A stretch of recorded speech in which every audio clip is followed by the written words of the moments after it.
Muy buenas noches a todos, muy buenas noches a todos, o muy buenos días, no sé, depende de la hora que estén viendo este video, pues estaremos trabajando nuestro contenido de la semana 2, el cual es estructura atómica y tabla periódica. El material ha sido elaborado por el ingeniero Pablo Estrada, ingeniero Sergio Durini, ingeniero Giovanni Rosotto y mi persona Carlos Pac. Bueno, vamos a trabajar. Vamos a hablar primero de la estructura atómica y la tabla periódica. Para entender esto, pues empezaremos a hablar del átomo y las partículas subatómicas. Los átomos son la unidad básica de la materia, la estructura que define a todos los elementos y tiene propiedades químicas bien definidas. Los átomos están compuestos por tres unidades fundamentales más pequeñas llamadas protones, neutrones y electrones. Bueno, entonces aquí podemos ver el electrón, ¿verdad? El electrón lo representaremos con esta esferita azul con un signo negativo, tiene una carga negativa y esta es la cantidad de masa que tiene en unidades de masa atómica. La unidad de masa atómica es una unidad muy pequeñita, dice que una unidad de masa atómica es 1.6606 por 10 a la menos 24 gramos, imagínense. O sea, es una parte pequeñísima de un gramo. Y esto apenas es el 0.0054858 unidades de masa atómicos. Es una cantidad muy pequeña. El electrón es muy pequeño. Por otra parte, el protón y el neutrón son unidades un poquito más grandes, ¿verdad? O sea, siempre son pequeñitas, pero son mucho más grandes en tamaño o tienen una masa mucho mayor a la de los electrones. El átomo, ¿verdad? Es la unidad básica de la materia, ya lo habíamos mencionado, y la estructura que define a todos los elementos y tienen propiedades químicas bien definidas. Todos los elementos de la tabla periódica están hechos de átomos. Un átomo es la partícula más pequeña de un elemento que tiene las características de este. Imaginémonos la materia, como el carbón, lo hemos visto en materiales como baterías o el grafito de los lápices, pues está hecho de átomos. El carbón en su interior está compuesto por átomos de carbón. También podríamos ver el aluminio, pues podemos ver las latas, ¿verdad? Las latas son de aluminio y están en su interior compuestas por átomos de aluminio, ¿verdad? Entonces este sería algo importante a tomar en cuenta. Vamos a hablar de las teorías atómicas para entender bien los átomos. Pues los átomos pues fueron estudiados a través de la historia por diferentes grandes mentes, grandes científicos. En este caso hablaremos de Dalton y pues Dalton postuló los siguientes enunciados. Dice que toda la materia está compuesta de átomos. O sea, ya los científicos tenían en su mente, ya tenían claro que había partículas pequeñitas que componían la materia, así de manera muy abstracta. Decían, estos son átomos, ¿sí? Entonces, toda la materia está compuesta de átomos, fue el postulado de Dalton. También todos los átomos de un mismo elemento son idénticos. Por ejemplo, los átomos de un tornillos de hierro pues están hechos de átomos de hierro y el hierro en barras pues también está hecho de átomos de hierro. O sea, media vez sea hierro va a tener los mismos átomos en toda su composición. Los átomos de elementos diferentes también son diferentes. Por ejemplo, el oro tendrá átomos de oro y el cobre tendrá átomos de cobre. Pues ahora nosotros decimos, ah, pues eso es muy lógico, eso quién no lo va a saber, pero para ese entonces que todavía se estaban creando las primeras teorías atómicas, estos postulados eran de una complejidad grande, o sea, llegar a estas conclusiones era algo bastante trascendente, ¿verdad? O sea, atreverse a decir que cada materia está compuesta de átomos distintos, pues era empezar a crear los conceptos, porque en ese entonces todavía no estaban bien definidos. Y pues los átomos se combinan en razones definidas para formar compuestos. Por ejemplo, el hidrógeno y el oxígeno eh, se fusionan para formar agua. Bueno, estos fueron los postulados de Dalton.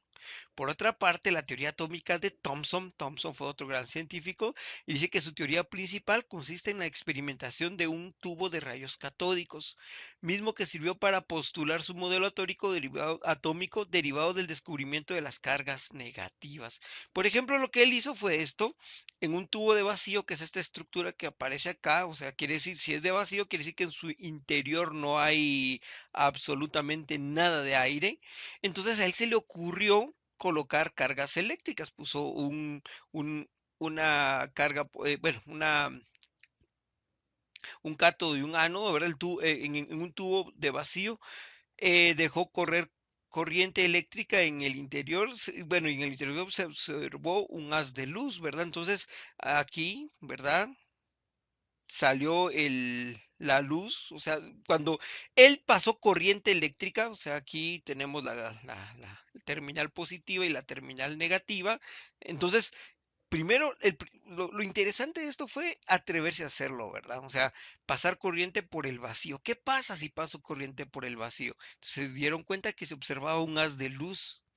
Este haz de luz, pues, lo abrieron un orificio aquí en esta parte para que pasara de manera más fina. Y se dieron cuenta que, pues, pasaba de esta manera, pero Dalton no se quedó con eso, perdón, Thomson no se quedó con eso y dijo, bueno, ¿y qué pasa si le pongo carga positiva? Si al poner la carga positiva aquí a esta placa, al cargarla positivamente, se dio cuenta que el haz de luz se desviaba.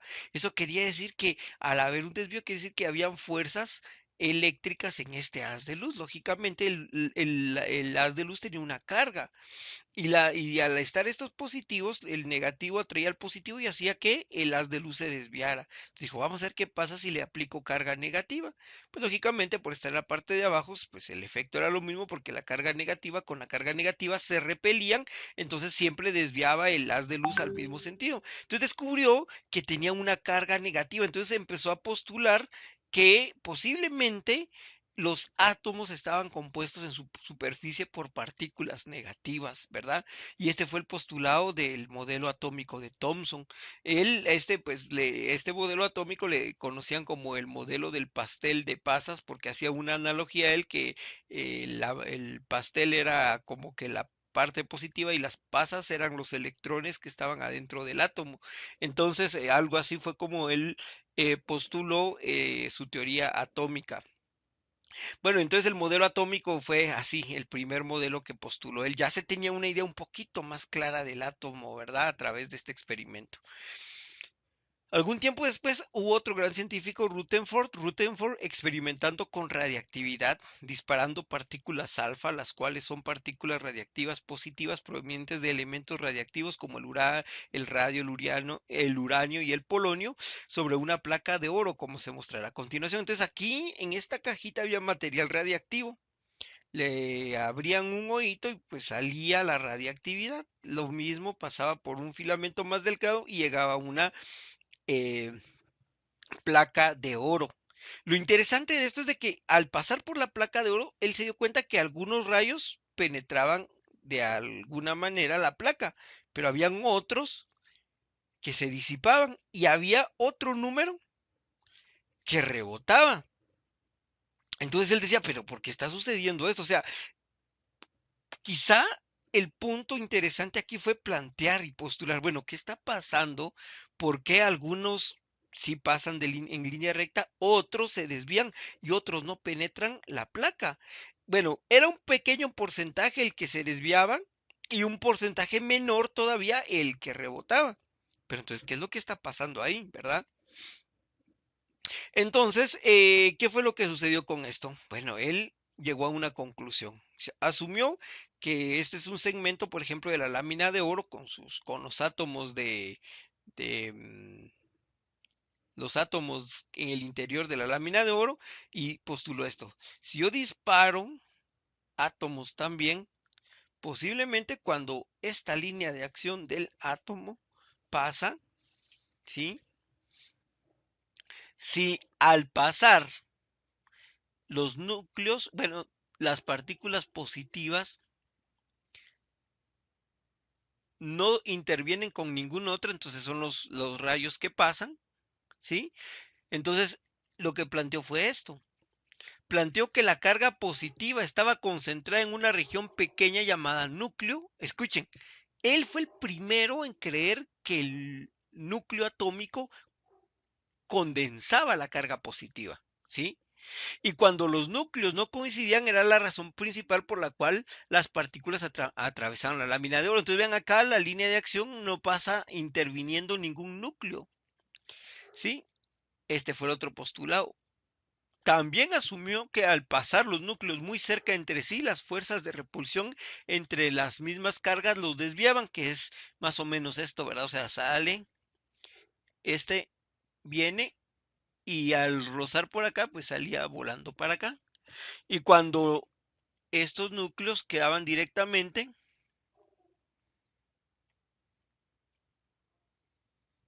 y topaban con otro núcleo, se repelían. Entonces, al colisionar directamente las partículas con el núcleo se repelían y esa era la causa por la cual había otro pequeño porcentaje de partículas que no atravesaban la lámina de oro. Pues ahorita nosotros lo explicamos, pero llegar y haber hecho esta conclusión fue uno de los descubrimientos más grandes para su época, ¿verdad? Entonces, él fue el primero que postuló un modelo atómico de este tipo, ¿verdad? Donde se planteaba a las partículas positivas en el centro, en el núcleo, y a los electrones flotando en un gran espacio, a un gran espacio del núcleo, ¿sí? Bueno, entonces esto es en cuanto a conocer un poquito sobre la teoría atómica. Vamos a continuar con nuestra clase. Bueno, desde entonces empezó a crearse el número atómico, el estudio de los elementos, de la materia, de diferentes átomos, pues se dieron cuenta que tenían características que compartían, entonces fueron creando la tabla periódica, ¿verdad?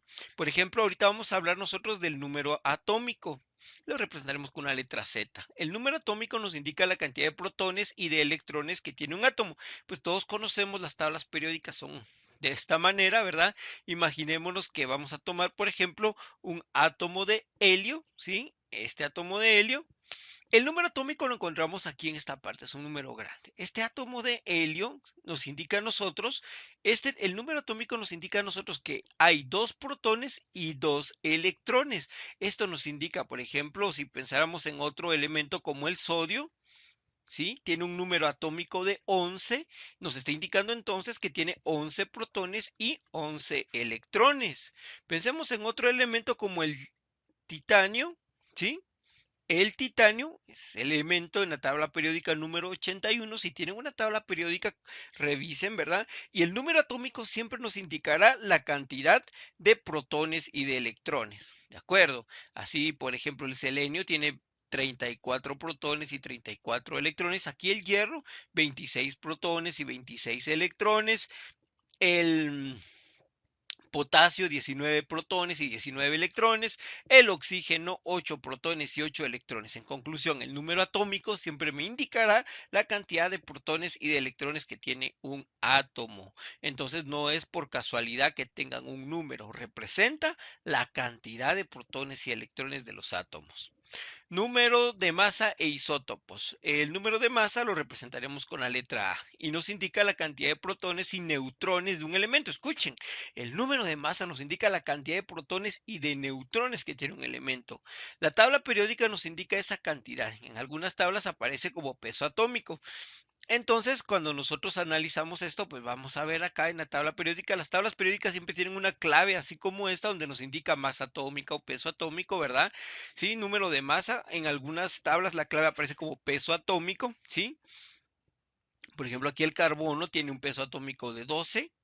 Entonces vamos a definir algo. La masa atómica indica el número de protones más el número de neutrones. De tal manera que si yo quiero saber el número de neutrones, vamos a restar la masa atómica menos el número atómico, un concepto muy sencillo. Haremos algunos ejemplos. Calcule el número de protones, electrones y neutrones de los siguientes átomos. Por ejemplo, el manganeso tiene 12, un número atómico de 12, quiere decir que tiene 12 protones, tiene 12 electrones, ¿sí? Y tiene, acá vamos a ver su peso atómico, lo podemos ver acá, ¿sí? Y vemos que el peso atómico de este elemento, que es el magnesio, es de 24.3. Lo vamos a aproximar a 24, ¿sí?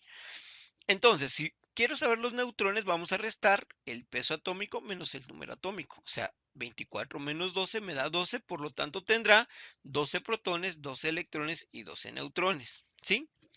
Vamos a hacer lo mismo con el elemento 16 de la tabla, que es el azufre. Bueno, vamos a ver en la tabla periódica si revisamos el peso atómico. Yo les pido que revisen, tomen una tabla periódica y van revisando para ir comprobando esto. Está el elemento 16, busquen en la tabla periódica, busquen en su clave porque a veces varía el peso atómico donde lo ubican.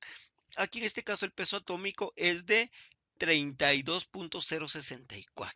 Muy bien.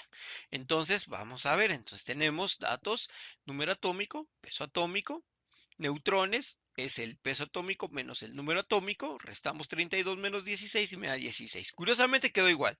16 protones, 16 electrones y 16 neutrones. Pero siempre quedará así. No, no siempre. Todo depende de los datos que nos arroje la tabla periódica. Por ejemplo, vamos a ver el elemento 45, que es el rodio. Y el rodio, pues nos damos cuenta que tiene un peso atómico de 102.9 y tiene un número atómico de 45. 102.9 lo vamos a aproximar a 103. Estos no se pueden aproximar, ¿verdad? Porque es 32.06, queda como 32. Este es 24.3, queda como 24, pero el 102.9 quedará como 103. Si hacemos la diferencia, 103 menos 45 me dará 58. Tengo 45 protones y 45 electrones. Recordemos que el número atómico me dará la cantidad de protones y electrones. Y los neutrones serán la resta del peso atómico menos el número atómico, que me da un total de 58. Entonces, todos estos datos dependen de los datos que arroje la tabla periódica, ¿verdad? Ahora hablemos de los isótopos. Dice que son átomos del mismo elemento, pero que tienen diferentes números de masa. Escuchen, átomos de un mismo elemento con diferente número de masa. ¿A qué se debe ese diferente número de masa? Dice que se debe a que hay un número diferente de neutrones. La notación es la siguiente. Por ejemplo, acá tenemos el elemento 28, que es el níquel. Aquí vean, acá va a aparecer el número de masa del níquel. Entonces, si nosotros buscamos el níquel en su peso atómico, aparece 58.71, pues lo vamos a aproximar a 59, peso atómico o número de masa.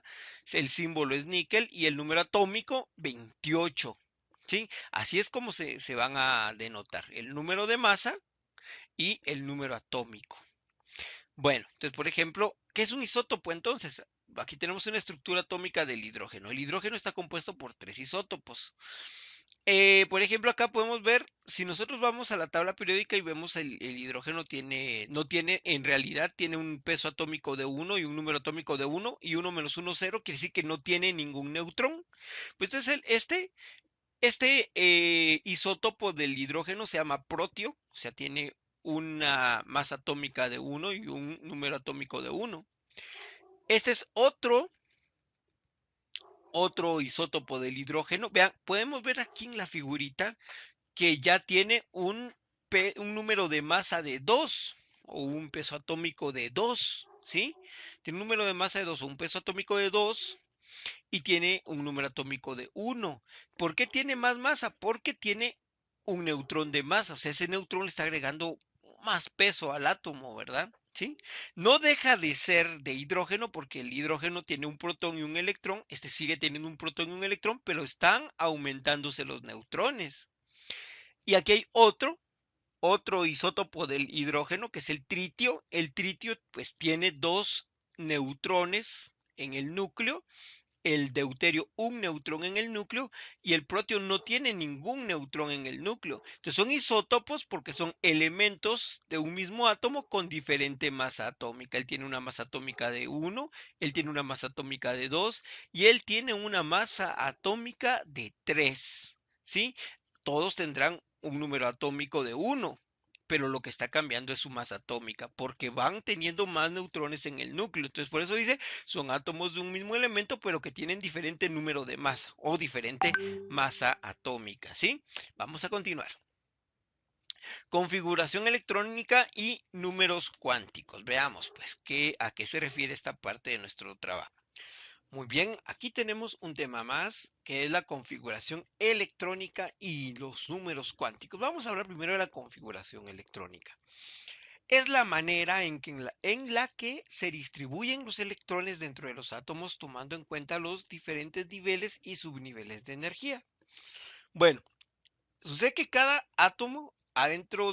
electrón adentro del átomo tiene una diferente configuración, o sea, y esta tiene una relación directa. La configuración pues tiene una relación directa con la tabla periódica, porque la tabla periódica se divide en lo que son niveles y subniveles. Hablemos primero de los niveles de energía. En ellos se pueden situar los electrones. El nivel uno tiene menor energía atómica y el nivel 7 tiene mayor energía atómica. ¿Y dónde están los niveles? Podríamos llamar que los niveles son estos. Nivel uno tiene menor energía atómica, nivel 2 mayor energía y así nivel 3, 4, 5, 6 y 7. Y a medida que van aumentando, pues va aumentando la energía. O sea que aquí el hidrógeno tiene menor energía que por ejemplo, que el francio, que tiene mayor energía, en este caso, ¿verdad? Porque se encuentra en el nivel 7, ¿sí? Estos son los niveles de energía, bueno, los niveles. Ahora, ¿cuáles son los subniveles de energía? En ellos se encuentran los orbitales, y aquí viene un concepto interesante, el concepto de orbital. ¿Y qué es un orbital? Es la región donde existe más probabilidad de encontrar un electrón. Esto es a manera de probabilidad, con exactitud. Hasta el día de hoy nadie sabe cómo es un átomo, por eso todos son teorías atómicas, todavía no hay una ley atómica, porque todos son solo teorías que indican cómo posiblemente puede ser un átomo, cómo posiblemente se distribuyen los electrones, ¿sí? Entonces hay una alta probabilidad de encontrarlos en los diferentes orbitales que presentan los átomos. Y estos son los subniveles de energía y esos subniveles los encontramos de esta manera. El orbital S lo vamos a ubicar acá, vean, son estas dos columnas y el helio, que el helio es como que si perteneciera aquí, ¿verdad? Pero él es un gas noble. Entonces se ubica en esta parte. Es el único del orbital S que no está en estas dos columnas. Este es el orbital S. Y en el orbital S tiene la capacidad de almacenar dos electrones. Miren qué interesante, dos electrones. Entonces decimos dos electrones. También tenemos al orbital P. Este es el orbital P. Pueden ver ustedes, orbital P, ¿sí? Es esta parte de acá. Y el orbital P tiene la capacidad de almacenar 1, 2, 3, 4, 5 y 6 electrones. Hay otro orbital que se llama D y lo ubicamos acá. Este es el orbital T. Y el orbital D tiene la capacidad de almacenar 1, 2, 3, 4, 5, 6, 7, 8, 9 y 10 electrones. Qué sencillo. Miren, la tabla periódica nos da mucha información. No están por casualidad ubicados los elementos en la tabla periódica, sino que se dependen de la cantidad de átomos. Por eso está el número atómico, la cantidad de protones y electrones, de los niveles de energía que tienen y de los orbitales y la probabilidad de encontrar electrones en los diferentes orbitales. En base a esos conceptos es de que se ubica cada elemento en la tabla periódica. Tenemos también aquí el orbital F, que es el que aparece acá, ¿sí? Este orbital F tiene la capacidad de almacenar 1, 2, 3, 4, 5, 6, 7, 8, 9, 10, 11, 12, 13 y 14 electrones. O sea, toda la información nos la da la tabla periódica. ¿Ven? S, 2 electrones, P, 6 electrones, D, 10 electrones y F, 14 electrones. Así es como está ubicada la tabla periódica. La notación, por ejemplo, aquí tenemos la configuración electrónica del nitrógeno. Vamos a encontrar los niveles de energía representados a través de números grandes. O sea, si está un elemento acá en esta fila va a ser en un nivel de energía 1. Si lo tenemos, por ejemplo, el litio y el litio, el berilio, el boro, el carbono, el nitrógeno, el oxígeno, el flúor y el neón se encuentran en un nivel de energía 2. El sodio, el manganeso, el aluminio, el silicio, el fósforo, el azufre, el cloro y el argón, todos ellos se encuentran en un nivel de energía 3 y así sucesivamente. Los niveles de energía los vamos representando a través de estos números de color rojo, ¿sí? Los subniveles, aquí los vamos a representar a través de estas letras de color negro, ¿sí? Entonces, dependiendo si están ubicados litio y berilio, nivel S, nitrógeno, oxígeno, fósforo, es subnivel P, o si fuera, por ejemplo, la plata, el níquel, el cobre, subnivel D, ¿estamos de acuerdo? Entonces, aquí esto es lo que vamos indicando nosotros acá. ¿Y cuántos electrones caben o en qué electrón van? Los vamos encontrando aquí, lo vamos a escribir a través de estos superíndices o exponentes, ¿verdad? Acá encima del suborbital. Entonces, eso quiere decir que, por ejemplo, para llegar a la configuración del nitrógeno, se tienen que llenar todos estos campos para poder entenderlo. Pero eso lo vamos a explicar en un momentito, ¿sí? Solo es para que entendamos ahorita, para que nos quede claro, los números representan los niveles de energía, las letras en color negro los subniveles de energía y los electrones contenidos en cada subnivel están aquí como estos exponentes. Vamos a continuar. Para poder entender esto, vamos a escribir algo que se conoce como el diagrama de Moller. Lo vamos a explicar despacito para que quede bien claro. Y el orden de llenado de electrones.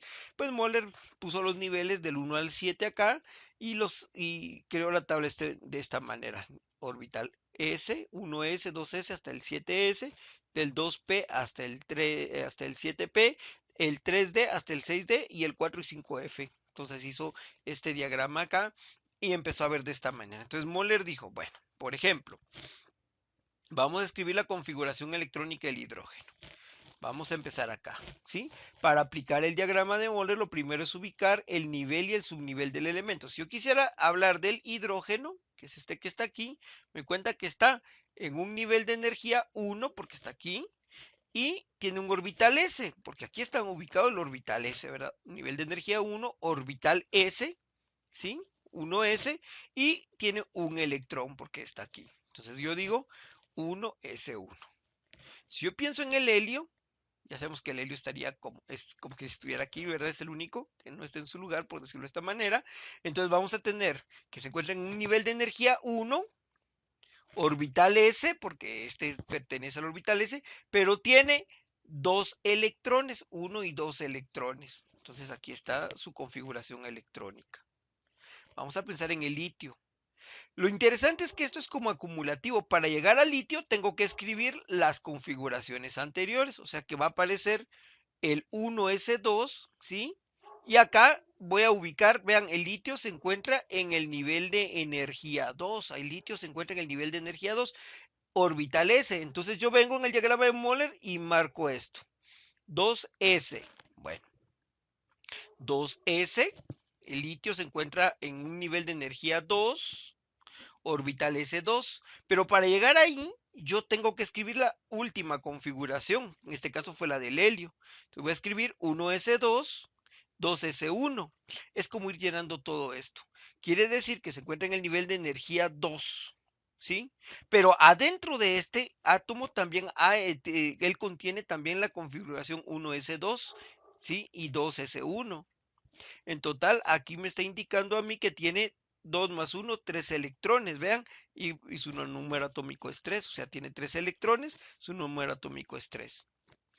Aquí ya sabemos que tiene que ir llenándose todo esto, el berilio, ¿sí? Tendría que ser, por lo tanto, 1s2, 2s2. ¿Por qué? Porque tiene 1 y 2 electrones llenos. Pero vuelvo a repetir, es como acumulativo. Para llegar al berilio tengo que escribir antes las configuraciones previas, ¿sí? El orbital S habíamos platicado que caben 2 electrones. Aquí ya se llenó el nivel de energía del nivel 1 y del nivel 2. Entonces ya vemos el diagrama de Moller y vamos a pasar al orbital P. En el nivel 2, orbital P para la configuración del boro en este caso, ¿sí? Vean, el boro está aquí, está en el nivel de energía 2 y el orbital P. Nivel de energía 2, orbital P. Vamos con el diagrama de Moller acá. Entonces vamos a decir, el boro tiene la configuración anterior, pero está en el nivel de energía 2, orbital P con un electrón, porque aquí solo hay un electrón. 1s2, 2s2, 2p1. Si vamos al carbono, seguimos en el nivel de energía 2 y orbital P, solo que aquí va a ser 1s2, 2s2, 2p, 2. O sea, porque tiene 2 electrones. Si vamos al siguiente, el nitrógeno, tengo 1, 2 y 3 electrones en el orbital P, entonces va a ser lo mismo, solo 1s2, 2s2, 2p, 3. Vamos con el oxígeno, 1, 2, 3, 4 electrones en el orbital P. Entonces voy a tener 1s2, 2s2, 2p, 4. Vamos con el flúor en este caso, que es el elemento que está aquí. Tiene 1, 2, 3, 4 y 5 electrones. Entonces va a tener 1s2, 2s2, 2p5. Recordemos que habíamos platicado que el orbital P contiene 6 electrones. O sea que ahí todavía le cabe un electrón más, ¿verdad? Llegamos al neón.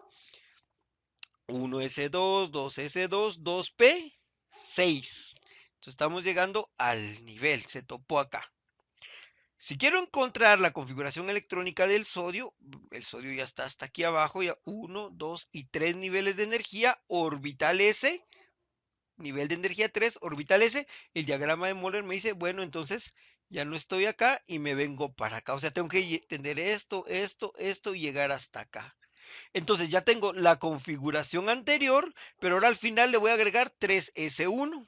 3s1 porque es la posición del electrón del sodio, ¿verdad? Entonces yo tengo, vean, 2, 4 más 6, 10 más 1, 11. Y si yo busco el sodio, su número atómico es el 11. Tiene que coincidir la suma de los exponentes, que son los electrones, con el número atómico, porque el número atómico nos indica los protones y los electrones, y al igual la configuración electrónica nos está indicando los protones y los electrones. Veamos el siguiente elemento, que es el magnesio, ¿sí? El magnesio en este caso, ¿verdad? Es el elemento que está acá, entonces ya está en el orbital S. Los electrones que le caben al orbital S son solo 2, entonces aquí se llena, pero todavía cabe 3s2, ¿verdad? Entonces es toda la configuración anterior, pero ahora este es 3s2. Ya llenamos el nivel, los electrones que caben en el orbital S. Entonces, si yo quiero conseguir y seguir escribiendo la configuración electrónica del aluminio, sigo en el nivel 3, pero ya me voy al orbital P.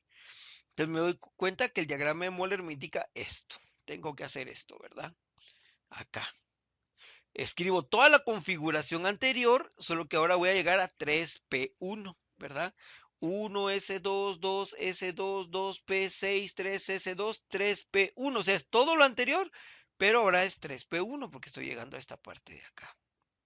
Vamos a, y si yo quisiera el del silicio, por ejemplo, sería 3, todo lo anterior y 3P2. Y si quisiera, en este caso, el del fósforo, 3P3, o sea, todo lo anterior y 3P3, y así sucesivamente, ¿verdad? Hasta llegar al argón. Si yo quisiera el argón, que es el que me están pidiendo acá, el argón, vean, tiene 1, 2, 3, 4, 5, 6, se encuentra en la posición 6 del orbital P, por lo tanto será 1s2, 2s2, 2p6, 3s2, 3p6, y aquí ya tengo yo la configuración electrónica del argón. Ya llené este. Si quisiera el elemento número 20, que es el calcio está aquí, acá, orbital 4, nivel de energía 4, orbital S, 4S, entonces ya el diagrama de Moller me dice, hago esto, ¿sí? Tengo que tener todo esto lleno para llegar ahí. Entonces tendría todo esto y le voy a agregar 4S2. Si hubiera sido el elemento potasio, ¿verdad? Que es la K, el 19, hubiera sido 3S1, pero como quiero llegar hasta el calcio es 3S2. Entonces me va a quedar la configuración anterior, ¿verdad? Que es todo lo anterior, pero va a ser ahora 4S2.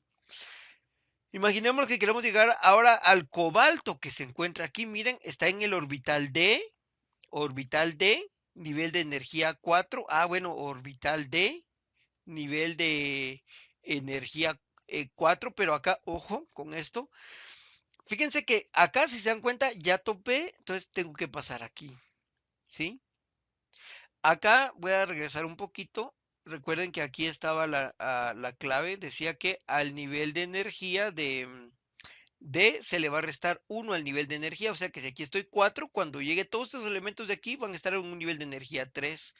Si aquí está el nivel de energía 5, cuando llego a todos los elementos de esta fila, van a tener nivel de energía 4. Estos de acá que están en 6 van a tener 5 y estos que están en 7 van a tener 6. Y aquí dice que a esto se les va a restar 2 niveles de energía. Recordemos que aquí tenemos los lantánidos y los actínidos. El antánido, si se dan cuenta, aquí está el elemento 57 y el 58 está acá, 58, 59, hasta llegar al 71 y luego continúa el 72. Quiere decir que entre el 59 y el elemento, perdón, entre el elemento 57 y el 72 se encuentran todos estos. Y aquí abajo están los actínidos, que desde el 89 al 104 se encuentran todos estos. O sea que este, por ejemplo, estaría acá. Nivel 6 para aquí S, D sería nivel 5, P vuelve a ser nivel 6 y F sería nivel 4 en este pedacito de acá. Aquí para el 7 en S sería aquí nivel 7, el D sería 6, aquí el P sigue siendo 7 y el F sería 5, esta parte de acá abajo, ¿verdad? Bueno, pero eso lo vamos a ver en un momentito también.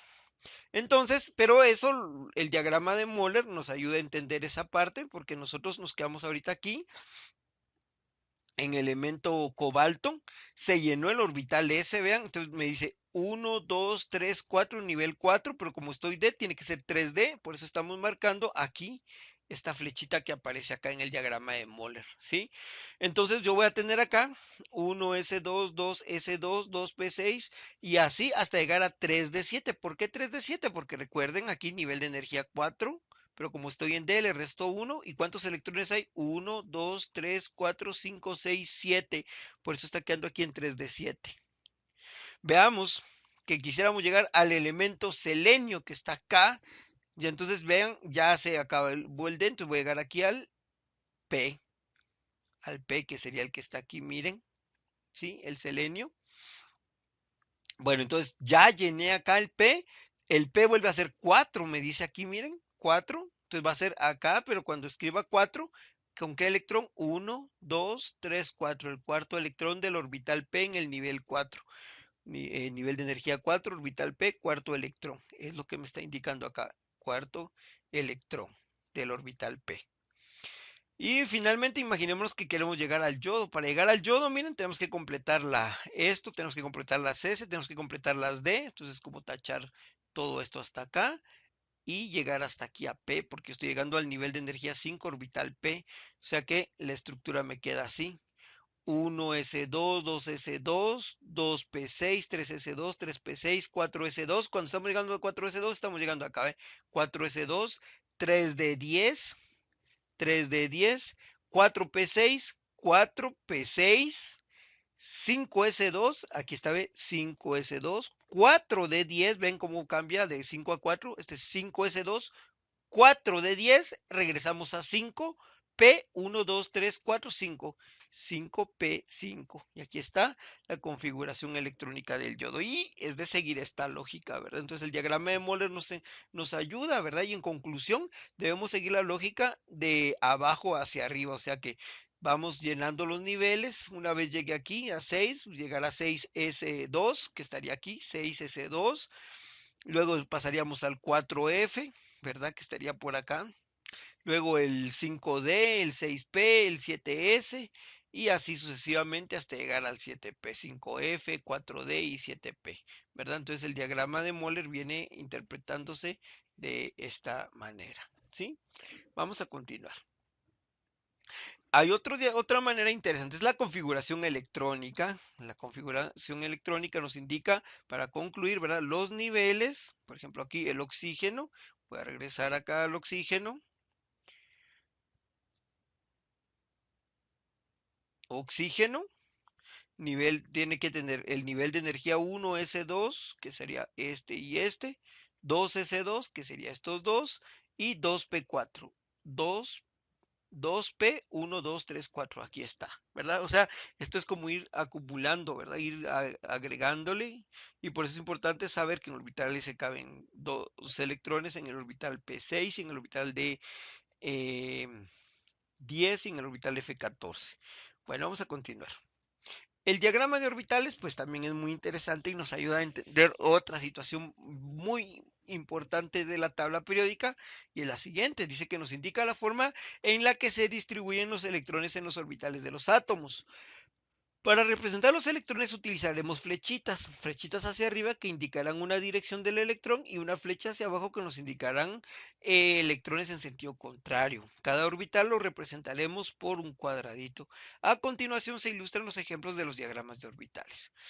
El orbital S, ojo con esto, miren, el orbital S, que es el que tenemos acá, ya sabemos que le caben dos electrones y esto es bien interesante, se representará como un cuadrito con una flecha para arriba y una flecha para abajo. O sea, vean acá, flecha para arriba es esta y flecha para abajo es esta que está aquí. Flecha hacia arriba y flecha hacia abajo. Toda esta columna será flecha hacia arriba y toda esta columna será flecha hacia abajo. El orbital P tiene 6 electrones. Lo representaremos con 3 cuadritos, vean pues. Miren, se van llenando de esta manera, hacia arriba y hacia arriba, que serían estas tres primeras columnas. Y luego vamos llenando hacia abajo y hacia abajo, que serían estas otras tres columnas.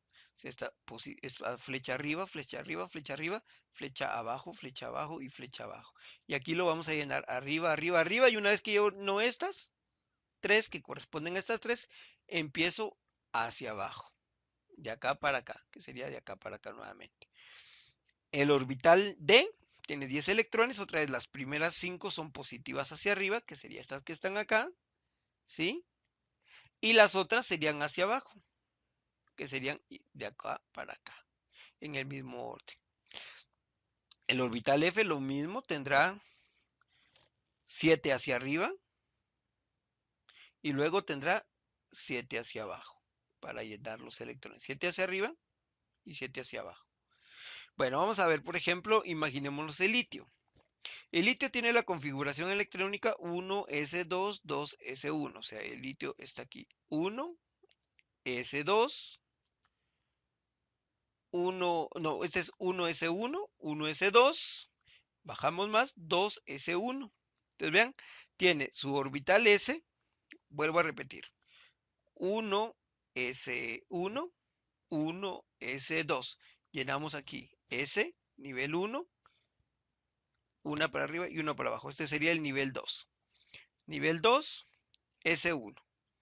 Una flechita para arriba. Entonces, esto nos indicará el diagrama de orbitales para el litio, ¿sí? Imaginémonos otro. Por ejemplo, el del carbono. Va a tener ya esto lleno, ¿sí? Pero ahora el carbono nosotros lo vamos a ubicar, si se dan cuenta, es el elemento 6. O sea que estaría acá. 4, 5 y 6. Tengo que llegar a este cuadrito de acá. Entonces, acá marco 1 hacia abajo. Llenamos acá el nivel 2. 2S ya está lleno. 1S lleno, 2S lleno. Y vean, tendría que marcar una y dos flechitas para arriba para llegar al carbono. Entonces lo lleno acá. Una y dos. Y esta ya sería su diagrama de orbitales, ¿verdad? Ya está. Si quisiéramos llegar, por ejemplo, al sodio, que es el 11, ¿sí? El 11 está aquí. Entonces, ¿qué es lo que voy a hacer? Tengo que copiar lo anterior y vamos a ver. Llenaría este. Una para arriba, que es esta que está allá para arriba.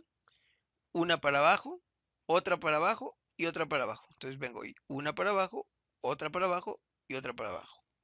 Y bajo al siguiente nivel. Este entonces sería, este es el 1S2, 2S2, 2P, 2P, 6. Y aquí vamos al 3S, 3S, 1. Llegó al sodio. Y ahí quedaría su diagrama de orbitales. ¿De acuerdo? Pensemos en el 27 ahora, el elemento número 27 que es el cobalto. Vamos a llegar hasta ahí, al cobalto. Vean, entonces va a tener todo lo anterior, que ya llegamos hasta acá. El magnesio, miren, hacia abajo, completamos el nivel 3 orbital S. Ahora agarramos el nivel 3 orbital P. Tendría 1, 2 y 3 para arriba. Sería 1, 2 y 3 para arriba. 1, 2 y 3 hacia abajo. 1, 2 y 3 hacia abajo. Llegamos al orbital 4, ¿verdad? En este caso este sería el orbital, para ir dejándolo claro, disculpen, este sería el 1S, 2S, todos estos serían 1S, 2S, este sería 1S, 2S, 2P, 1S, 2S, 2P, 1S, 2S, 2P, 3S, 3S, 3P, ¿sí? 4S, estamos acá, este sería 4S y 3D. Entonces, veamos acá. Acá sería 1 y 2 en el nivel 4. Entonces estaría 1 y 2. Y el cobalto tendría 1, 2, 3, 4, 5 positivos. 1, 2, 3, 4, 5 positivos. 6 y 7. Aquí está el cobalto, ¿ven? Entonces 6 y 7. Y ahí estaría su diagrama de orbitales, ¿verdad? Y así esa es la lógica para escribir el diagrama de orbitales de los elementos de la tabla periódica, ¿sí? Bueno, vamos a continuar. Excepciones al principio de Afau. Dice, existen algunos elementos que no cumplen con el orden del llenado según el principio de Aufbau, debido a que se obtiene mayor estabilidad con las siguientes condiciones: orbitales vacíos, semillenos o llenos. Los elementos son estos. Excepción 1, elementos como el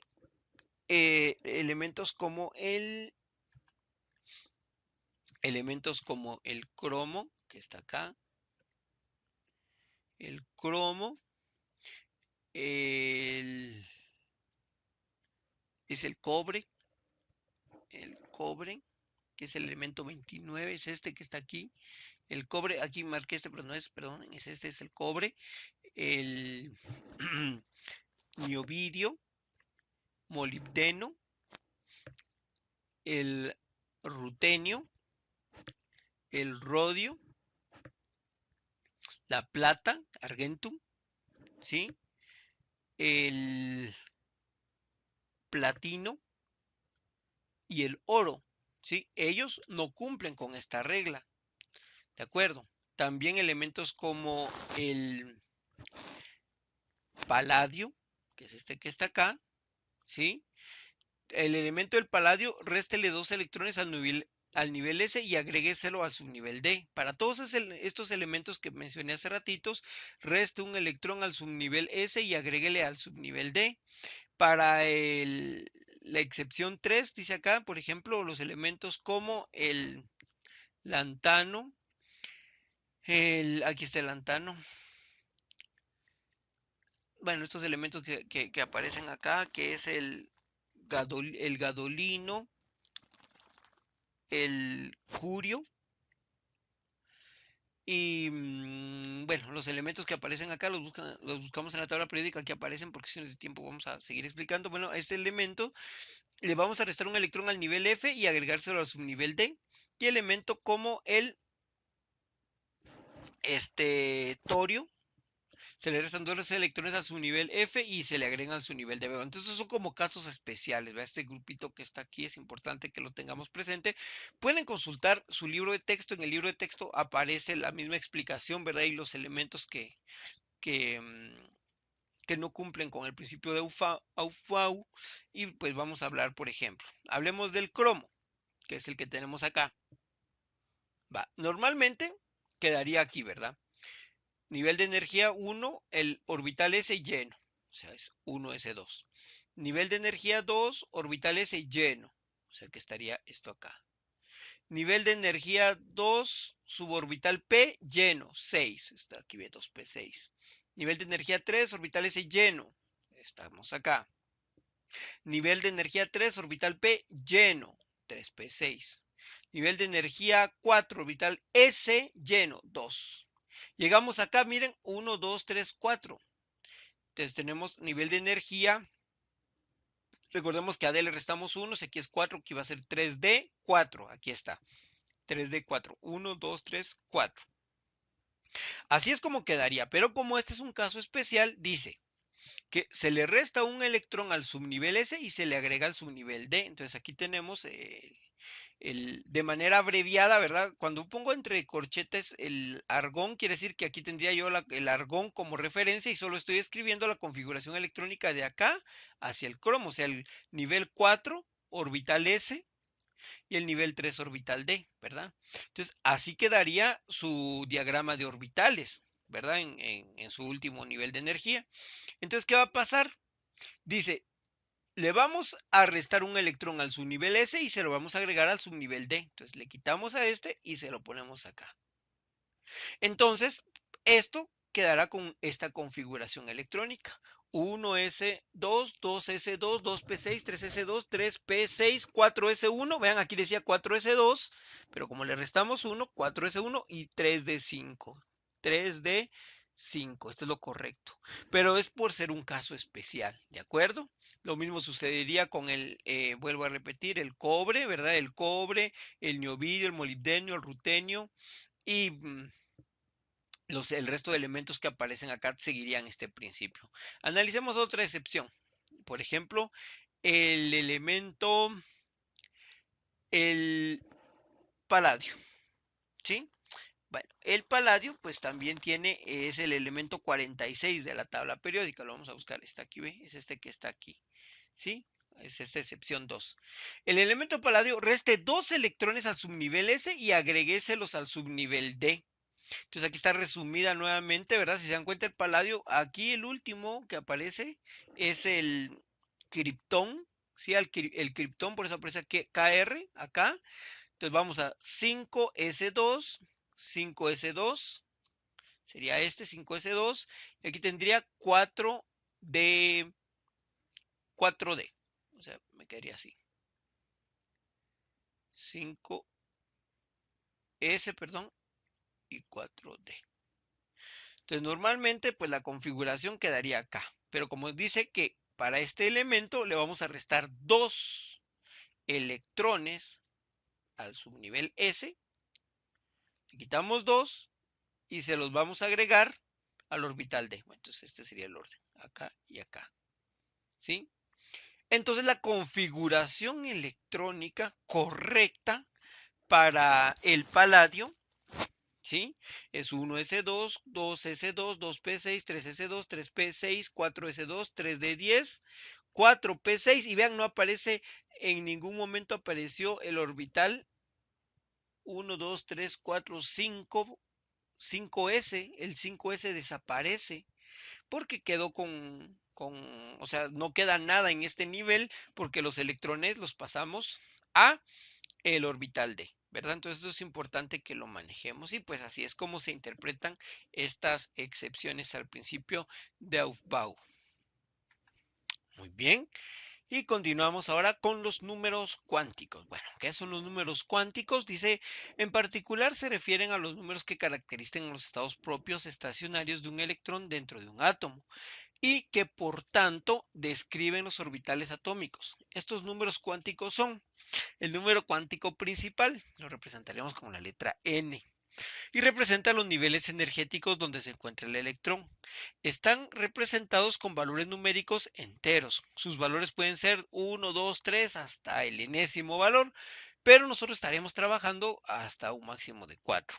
Los números cuánticos secundarios, o L, lo representaremos con la letra L, indican la forma de los orbitales. En otras palabras, el subnivel de energía. Sus valores oscilan desde 0, 1, 2, 3. Siempre va a ser un valor menos que el número cuántico principal, ¿sí? Esto es importante.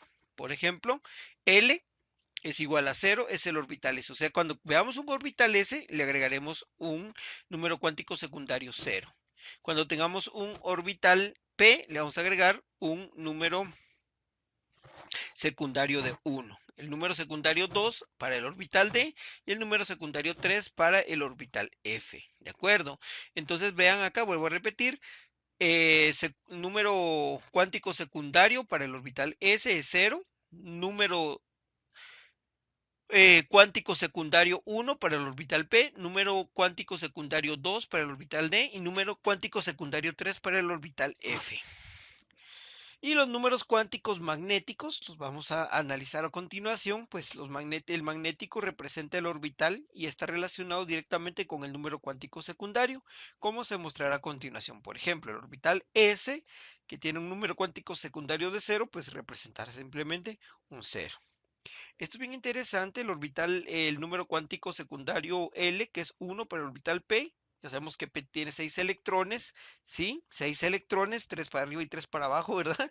Entonces esto lo vamos a tener de esta manera. Como es un 1, lo vamos a tener menos 1, 0 y 1. ¿De acuerdo? El número cuántico magnético, este es el número 3, ¿sí? El magnético. El número magnético para suborbital D, como es valor de 2, vendrá desde el menos 2 hasta el más 2. Y acá el número magnético para el orbital F vendrá desde menos 3 hasta 3, haciendo una repitiendo la información, el número magnético para el orbital S será 0, el número magnético para el orbital P será desde -1 a 1, el número magnético para el suborbital D es de -2 a 2 y el número magnético para el orbital F viene de -3 a 3. Pero ¿qué es lo que nos interesa? Recordemos que esto lo que nos va a indicar es la posición de un electrón. O sea que si yo estoy hablando de este electrón que está aquí, ¿sí? Entonces tendrá un magnético de -2. Si estoy hablando del electrón que va aquí hacia arriba, por ejemplo, tendrá un magnético de 1. Si estoy hablando de este electrón que está en esta posición, en el diagrama de orbitales, este tendrá un magnético de 3. Si estoy hablando del electrón que va en este punto de acá, en el diagrama de orbitales, tendrá un magnético de -2. O sea, es para cada electrón que se asigna un magnético, ¿de acuerdo? O sea, no van a ir todos los valores, sino que depende de la posición donde quede. En la presentación siguiente haremos los ejemplos de cómo interpretar esto. Y el número cuántico spin está relacionado con el número magnético secundario, pero este indica el giro del electrón en el orbital. Si el electrón está ubicado en el diagrama de orbitales, hacia arriba representará un valor positivo de un medio, y si el electrón buscado está ubicado en el diagrama de orbitales hacia abajo, con la flechita hacia abajo, representará un medio negativo. Entonces, por ejemplo, acá, flecha para arriba, positivo, flecha para abajo, negativo. Lo mismo sucederá aquí y aquí. O sea, cada flecha para arriba es un medio positivo y cada flecha para abajo es un medio negativo. Lo importante es que la configuración electrónica de los electrones en el interior de un átomo son diferentes para cada uno de ellos. Ningún electrón puede tener la misma configuración electrónica adentro de un mismo átomo. Vamos a hacer un ejemplo, dice. Indica la configuración electrónica desarrollada y abreviada, el número de electrones de valencia y la cantidad de electrones no apareados. Los números cuánticos para los últimos para los dos últimos electrones del azufre. Entonces vamos a ver configuración electrónica desarrollada y abreviada. Vamos a buscar el azufre, ¿verdad? En la tabla periódica lo tenemos aquí. Bueno, la configuración electrónica sabemos que será 1s2, 2s2, 2p6, 3s2, 3p4, ¿verdad? Es lo que estaríamos analizando acá. Y esta aparecerá a continuación. Hacemos nuestro diagrama de AFAU, ¿verdad? Vamos viendo AFBAU, perdón, AFBAU, 3s2 y llegamos a P aquí, ¿verdad? Entonces 1s2, 2s2, 2p, 3s y 3p. Y lo escribimos aquí, 1s2, 2s2, 2p6, 3s2 y 3p4, ¿verdad? Porque tenemos acá 1, 2, 3 y 4. Ahí está, la configuración electrónica desarrollada. La abreviada, pues vemos el último elemento, que en este caso es el neón, lo ponemos dentro de corchetes, neón 3s2, 3p4, o sea, copiamos solo la información del último nivel de energía, ¿sí? Bueno, vemos acá los electrones de valencia y electrones no apareados. Entonces, para entender mejor la solución, nos apoyaremos en el diagrama de orbitales abreviado. Tenemos esto, vamos a analizar, ¿verdad? Cómo van a quedar en este caso su diagrama de orbitales. Ven como tenemos cuatro electrones en el orbital P, tenemos 1, 2, 3 y el cuarto viene hacia abajo. Vamos a ubicar ahora los electrones de valencia. Dice, los electrones de valencia son los electrones en el último nivel de energía. Si nos damos cuenta, el último nivel de energía es 3. Entonces tenemos 1, 2, 3, 4, 5 y 6 electrones de valencia, ¿sí? 6 electrones de valencia son los que tenemos en el último nivel de energía. Y los no apareados, pues son 2, porque podemos ver que tenemos 1 y 2 electrones no apareados en este caso. Los números cuánticos serán para el penúltimo electrón. Bueno, entonces vamos a buscar números cuánticos para el penúltimo electrón. Recordemos esto, ¿verdad? Que eran 1, 2, 3, 4, 5 y 6. Este es el penúltimo, ¿sí? El penúltimo tendrá, bueno, vamos a ver, el principal n, estamos viendo nosotros que es 3, ¿verdad? El secundario es p, pero para p, recordemos nosotros, vean, para p es un secundario de 1, entonces voy a poner, o sea, L vale 1. Y este electrón, si nosotros vemos acá, tiene -1, 0 y 1, o sea que estará en 1, el magnético. Y como la flecha es para arriba, será un medio positivo. O sea, esta sería la configuración electrónica del penúltimo electrón.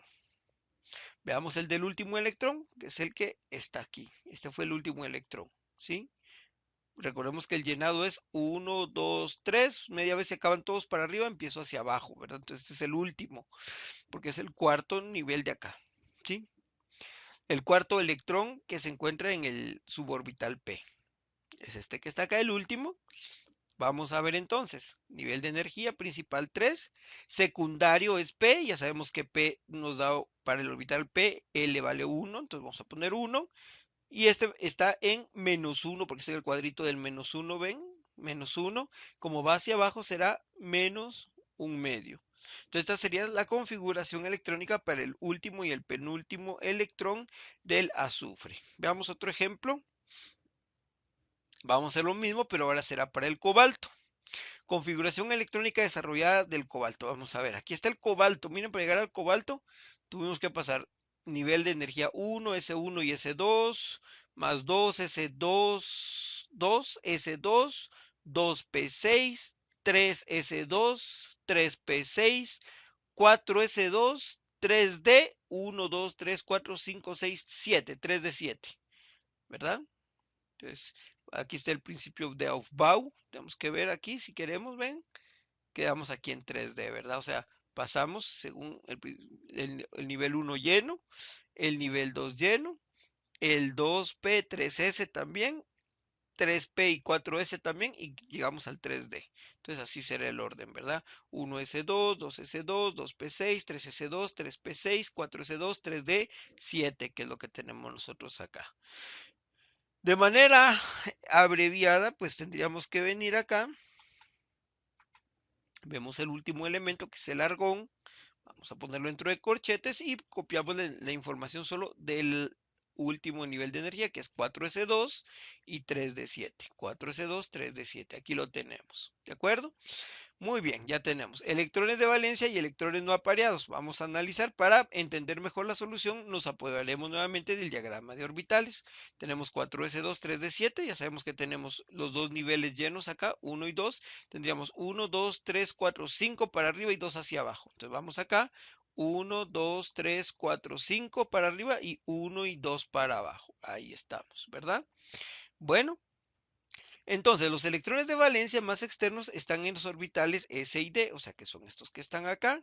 Se toman los dos subniveles debido a que son metales de transición, ¿verdad? Entonces vamos a ver, tenemos en total 1, 2, 3, 4, 5, 6, 7, 8, 9 electrones de valencia y electrones no apareados, 1, 2 y 3 electrones no apareados. Los podemos ver acá en el diagrama. Vamos a ver números cuánticos del penúltimo. Aquí tenemos el penúltimo. Bueno, vamos a ver. Entonces está en el nivel. Vean, n principal. El principal está en 3. ¿Sí? Principal. Como es D, nos recordamos que D tiene un secundario de 2, L2. O sea, vuelvo a repetir. D, busco aquí D, tiene un L de 2. L vale 2. Y eso me sirve para plantear que va aquí menos 2, menos 1, 0, 1 y 2. Y veo que aquí está en el cuadrito del menos 2. Entonces pongo acá menos 2. Y el spin, como va para abajo, será negativo, menos un medio. Ya tenemos la configuración electrónica del penúltimo electrón. Veamos el del último. El último electrón lo tendríamos aquí, este es este que se marcó ahorita de anaranjado. El último, vamos a ver nuevamente, su nivel principal, 3, sigue siendo 3. Como está en D, lógicamente veo aquí D2, o coloco acá 2. M, vean, este está en el menos 1, en el cuadrito del menos 1, ¿sí? Podemos verlo acá, tal vez no se mira mucho, lo vamos a hacer más grande acá. Este está aquí en este cuadrito, es el menos 1.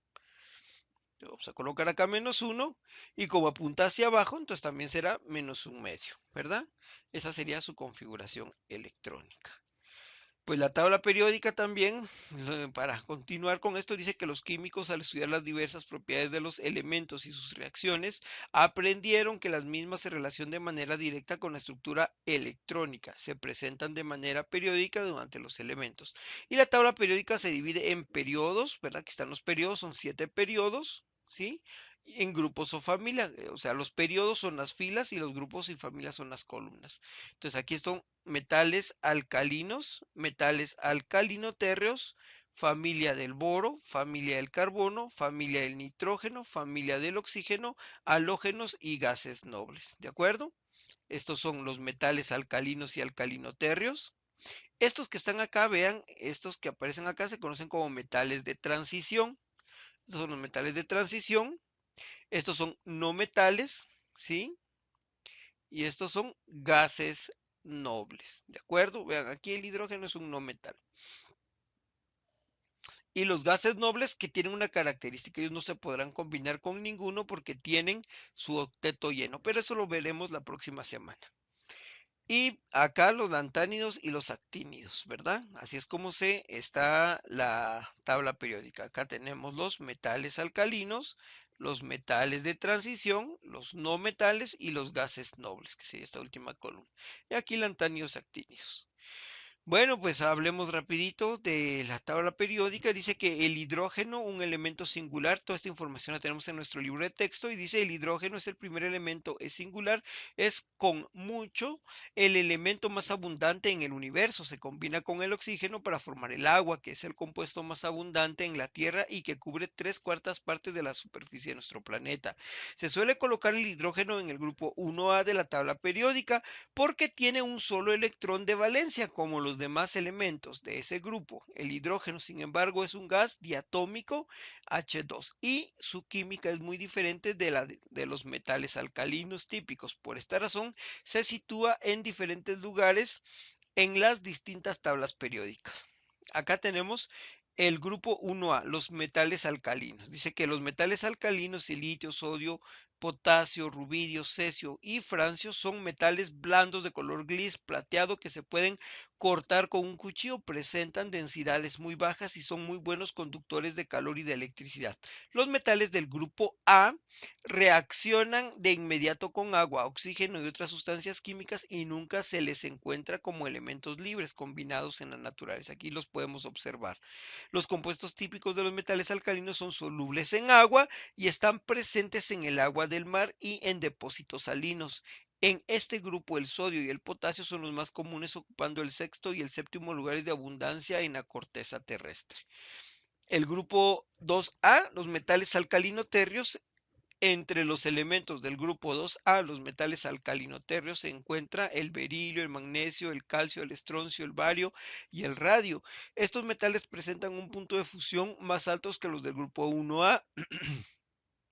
Sus densidades todavía son bajas, pero son algo más elevadas que las de los metales alcalinos comparables. Son menos reactivos que los metales alcalinos. Todos los metales alcalinos terrestres poseen dos electrones de valencia y forman iones con doble carga positiva.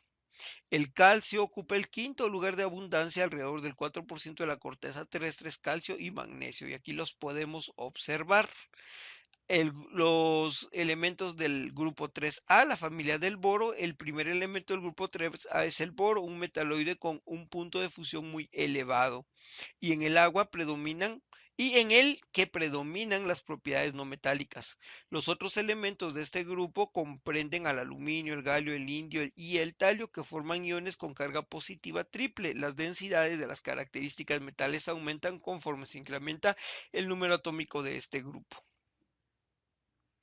La familia del grupo 4A, él dice, el carácter metálico aumenta de arriba hacia abajo en el caso de los elementos, el carbono, el silicio, el magnesio, el estaño y el plomo son del grupo 4A.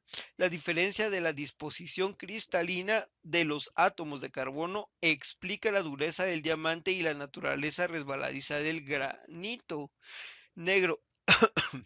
A las formas distintas de un mismo elemento como esta se les llama alótropos. Los dos óxidos de este elemento, dióxido de carbono y monóxido de carbono, el carbono está presente en más de 8 millones de compuestos. Entre los compuestos orgánicos que contienen carbono están las sustancias naturales presentes en todos los seres vivos. Todos los productos del petróleo y los sintéticos que van desde los plásticos a las fibras y medicamentos son también compuestos orgánicos. El silicio es el segundo miembro de este grupo. Es un metaloide en el que predominan las propiedades no metálicas. En el segundo elemento más abundante de la corteza terrestre, es el segundo elemento más abundante en la corteza terrestre con un 26% y se encuentra como elemento libre.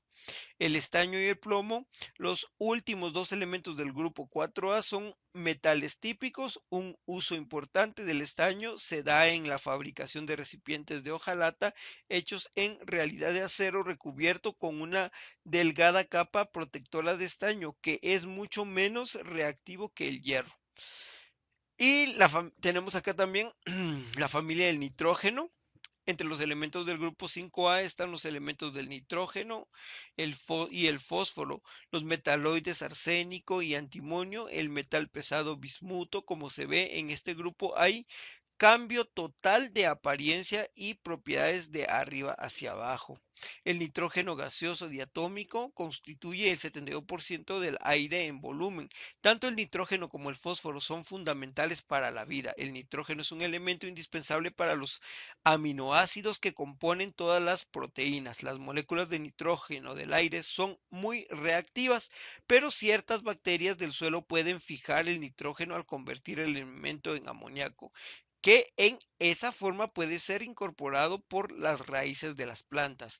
El fósforo es un sólido reactivo que no se encuentra libre en la naturaleza. Una de las formas alotrópicas del fósforo es un material rojo púrpura no cristalino que alguna vez se utilizó para fabricar cerillas.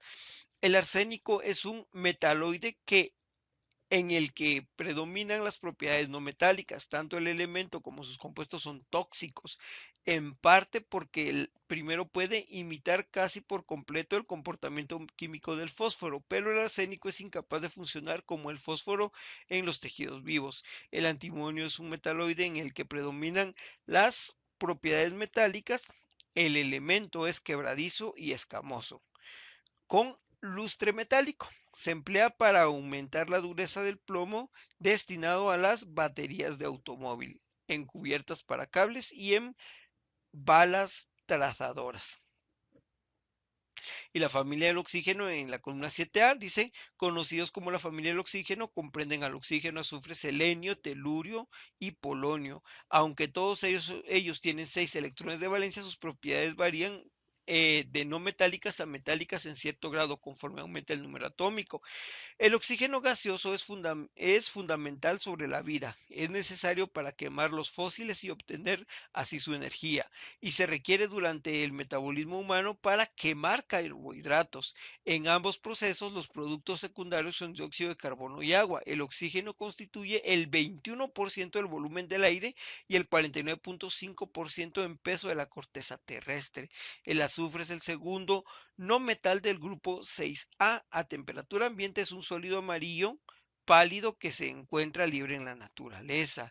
El selenio es un no metal que presenta interesantes propiedades y usos. La conductividad de este elemento aumenta con la intensidad de la luz. A causa de esta fotoconductividad, el selenio se ha utilizado para la medición de la luz para cámaras fotográficas y en fotocopiadoras, pero la preocupación que origina es su toxicidad. De hecho, que eso ha hecho que disminuya su uso. Finalmente tenemos el grupo 8A, que son conocidos como los halógenos. Esta familia comprende el flúor, el cloro, el bromo, el yodo y el astato. El nombre de la familia halógeno proviene de la palabra griega que significa formar sal. Cada átomo de halógeno tiene 7 electrones de valencia. Como los elementos del halógeno son todos diatómicos, tienen dos tomos por molécula y son demasiado reactivos como para encontrarse libres en la naturaleza. El primer halógeno, el flúor, es un gas amarillo pálido que es el elemento con más características no metálicas de todos. Tiene una fuerte tendencia a ganar electrones para formar iones de flúor. El flúor, tanto la madera como el hule arden espontáneamente ante la presencia de flúor gaseoso. El flúor se emplea en la producción de compuestos de carbono llamados fluorocarbonos, como el freón 12 ¿sí? Y otros elementos que se utilizan como refrigerantes en aparatos de aire acondicionado. El teflón en fluorcarbono, que es un polímero, tiene unidades moleculares de 2 átomos de carbono y 4 átomos de flúor que se repiten miles de veces en cadenas largas. Los compuestos de flúor también se usan para prevenir caries dentales y ciertos lubricantes. El cloro es un gas amarillo verdoso de olor irritante que reacciona con casi todos los elementos. En concentraciones elevadas es venenoso, pero en concentraciones bajas puede salvar vidas. Se emplea para purificar agua potable, el cloro se emplea para la producción de papel, textiles, blanqueadoras, medicamentos, insecticidas, pinturas, plásticos y muchos productos de consumo. El bromo es el único elemento no metálico que es líquido a temperatura ambiente. Este líquido reactivo de color rojo, rojo sangre con vapor rojo, es picante y venenoso. Debe manejarse con extremo cuidado, ¿verdad? Los elementos de la columna del grupo 8A, los gases nobles o inertes, esto es interesantísimo. En la extrema derecha de la tabla periódica se conocen como gases nobles. Esta familia incluye al helio, el neón, argón, criptón, xenón y radón. Los gases nobles existen en forma de átomos gaseosos, son monoatómicos, solos, que no tienen a participar en reacciones con otros elementos. Todos los gases nobles poseen un nivel energético extremo lleno por completo de electrones, 2 en el helio y 8 en los demás. Esta disminución estable de electrones explica la naturaleza reactiva de los elementos. Ellos nunca se podrán combinar con otros elementos. Y metales de transición se localizan en la parte central de la tabla periódica y se les identificó con facilidad mediante un número romano seguido de la letra B con muchas tablas. En general, las propiedades de los elementos de transición son bastante similares. Estos son maleables, son más quebradizos y tienen puntos de fusión y ebullición más elevados que otros metales. Las densidades, puntos de fusión y puntos de ebullición de los elementos de transición aumentan primero y luego disminuyen dentro de cada periodo conforme aumenta el número atómico. Los metales de transición son mucho menos reactivos que los metales alcalinos y alcalinotérreos. Finalmente hablaremos de los metales de transición internos. Las dos filas de elementos en la parte inferior de la tabla se conocen como metales de transición interna, con el lantano con el número 57 de la tabla periódica, la serie de elementos que sigue al lantano, los elementos con número atómicos del 58 al 71, se conoce como lantánidos. Estos elementos tienen dos electrones extremos en su subnivel de energía 6s, más electrones adicionales en el subnivel 4f. De manera similar, la serie de elementos que sigue al actinio, los elementos con un número atómico del 90 al 103 se le conoce como actínidos, que tienen dos electrones extremos en el subnivel 7s más electrones adicionales en el subnivel 5f. Los lantánidos y los actínidos poseen subniveles F parcialmente ocupados, tienen propiedades tan similares que resulta difícil separarlos químicamente. Son blandos y maleables a diferencia de los metales de transición. Finalmente, pues tenemos aquí los elementos transuránicos. Transuránicos, el uranio, como el número atómico 92, pertenece a la serie de los actínidos y tienen más protones que cualquier otro elemento presente en la naturaleza. En 1940 se sintetizó un nuevo elemento con 93 protones en la Universidad de California en Berkeley. Este elemento llamado neptunio es el primer miembro de los elementos sintéticos con un número atómico mayor de 92. Estos elementos se les conoce como elementos transuránicos. El plutonio también se sintetizó en 1940 y en la actualidad se produce como un producto secundario de los reactores nucleares. Hasta ahora se han producido 16 elementos transuránicos. Algunos de ellos son bastante estables, en tanto que otros sufren con facilidad una desintegración radiactiva. Muy bien, esto es todo por hoy y pues la tarea que tienen es realizar los ejercicios de nuestro libro de texto Química Orgánica e Inorgánica del ingeniero Sergio Durini y el ingeniero Pablo Estrada, séptima edición, páginas 52, 53 y 54. Todos los ejercicios propuestos. Por favor, y recuerden, un día estarás en el lugar que siempre quisiste estar. No dejes de crecer y sigue avanzando. Éxitos en todas sus actividades.